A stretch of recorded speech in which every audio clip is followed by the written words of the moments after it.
Bienvenue dans cette troisième vidéo qui va nous permettre d'introduire le nouveau chapitre de chimie qui concernera la synthèse de médicaments. Cette vidéo va parler de chromatographie sur couche mince, qu'on va appeler CCM pour faire plus court. Ça permet de faire deux choses. La première, c'est de séparer des espèces chimiques contenues dans un mélange liquide. D'où le nom de chromatographie.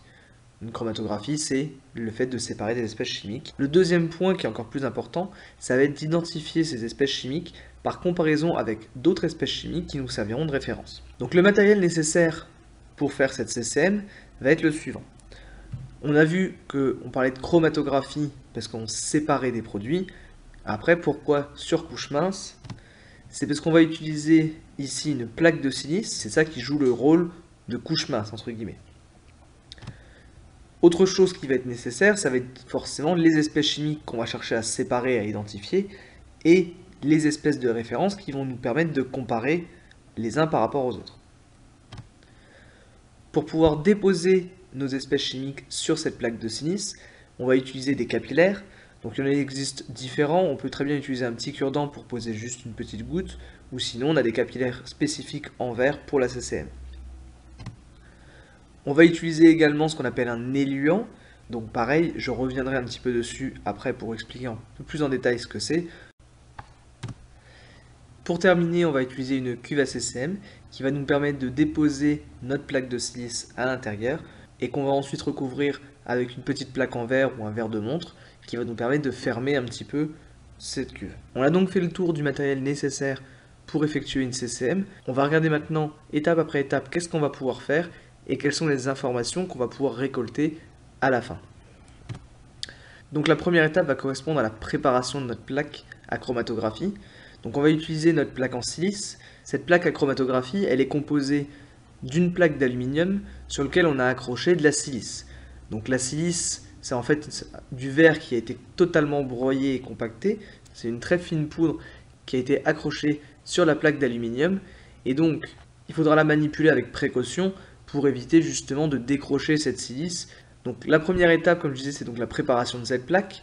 On va commencer par faire un trait au crayon très légèrement, donc en prenant garde à ne pas arracher la silice sur cette plaque. Ce trait va nous servir de ligne de dépôt, c'est-à-dire que c'est à cet endroit-là qu'on va déposer nos produits chimiques.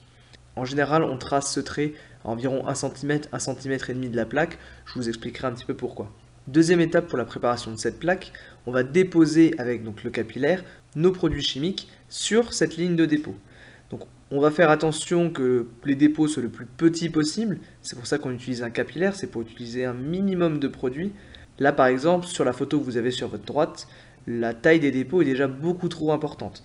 Je les ai fait volontairement assez gros pour qu'on puisse correctement les voir, mais normalement il faut qu'ils soient à peu près 2 fois plus petits. Chacun des dépôts va correspondre à un produit à séparer ou à un produit de référence que l'on va numéroter. Là ici on a deux dépôts qu'on a numérotés 1 et 2, on pourrait en mettre bien plus, il faudra juste faire attention à ce qu'ils soient suffisamment séparés pour ne pas se mélanger par la suite. La deuxième étape, ça va être la préparation de la cuve à chromatographie cette fois. Donc on va prendre de l'éluant, donc c'est une espèce chimique ou un mélange d'espèces chimiques qu'on va placer dans la cuve à chromatographie à peu près 0,5 cm, 1 cm au plus. L'important, c'est que la hauteur d'éluant de votre cuve soit inférieure à la hauteur de votre ligne de dépôt, pour que les produits qui sont sur votre plaque ne trempent pas dans l'éluant que vous avez placé. Une fois que cette cuve est prête, on va mettre la plaque directement à l'intérieur de la cuve. Et donc vous voyez ici que ma ligne de dépôt avec mes deux produits ne touche pas l'éluant qui est en dessous. Et ce qui va se produire ensuite, c'est le même principe que si vous mettez de l'essuie-tout sur une flaque d'eau ou quelque chose comme ça. Vous allez avoir un phénomène de capillarité qui fait que l'éluant va être absorbé par la plaque et monter le long de la plaque. Et donc on va pouvoir voir directement à l'œil nu une sorte de tache d'éluant mouiller entre guillemets la plaque et monter progressivement. Et donc ce qui va se passer, c'est que cet éluant va rentrer cette fois-ci en contact avec nos produits, l'ensemble des produits qu'on aura mis sur la ligne de dépôt, et ces produits vont suivre un petit peu l'éluant au fur et à mesure qu'il monte dans la plaque. On va pouvoir suivre cette montée en regardant ce qu'on appelle le front d'éluant, c'est-à-dire l'endroit où les liants arrivent au plus haut sur la plaque, et au fur et à mesure qu'il va monter, il va donc, comme j'ai dit, entraîner les produits. Au bout d'un moment, le front des liants va arriver quasiment en haut de la plaque, et donc on sera arrivé à la fin de la migration. Il faudra retirer la plaque pour pouvoir passer à l'étape suivante, qui va être l'étape un peu de révélation et d'interprétation. Donc, deux types de révélations sont possibles. Dans un premier cas, c'est le cas que je vous ai présenté sur la plaque depuis le début. Vous avez des produits qui sont colorés et donc visibles à l'œil nu. Ce qu'on peut voir ici, c'est que nos produits qui étaient à la base sur la ligne de dépôt ont migré sur la plaque en suivant le front des liants, donc quasiment jusqu'en haut ici. Et on observe deux choses. On observe ici une tache jaune de chaque côté, et ici une tache bleue uniquement de ce côté-là. Le deuxième type de révélation qui existe et qui nous servira le plus souvent, c'est une méthode de révélation par UV et qui va nous permettre de voir sur la plaque des produits qui ne sont pas colorés. La majeure partie des produits qu'on utilise sont souvent incolores et donc même s'ils migrent sur la plaque, on ne va pas pouvoir les observer directement et donc on ne peut pas faire d'observation comme on a pu faire sur cette plaque-ci. L'avantage qu'on avait tout à l'heure, c'est que comme nos produits sont colorés, on voit tout de suite où est-ce qu'ils sont et comment ils ont migré sur notre plaque grâce à leur couleur. Sur cette plaque-là, on voit qu'il n'y a pas forcément de produits colorés qui sont observables. Par contre, grâce au rayonnement UV, on va pouvoir déterminer à certains endroits de la plaque qu'il y a un certain nombre de taches qui sont visibles. Donc ici sur la photo, on ne voit pas forcément bien, on regardera ça ensemble en TP.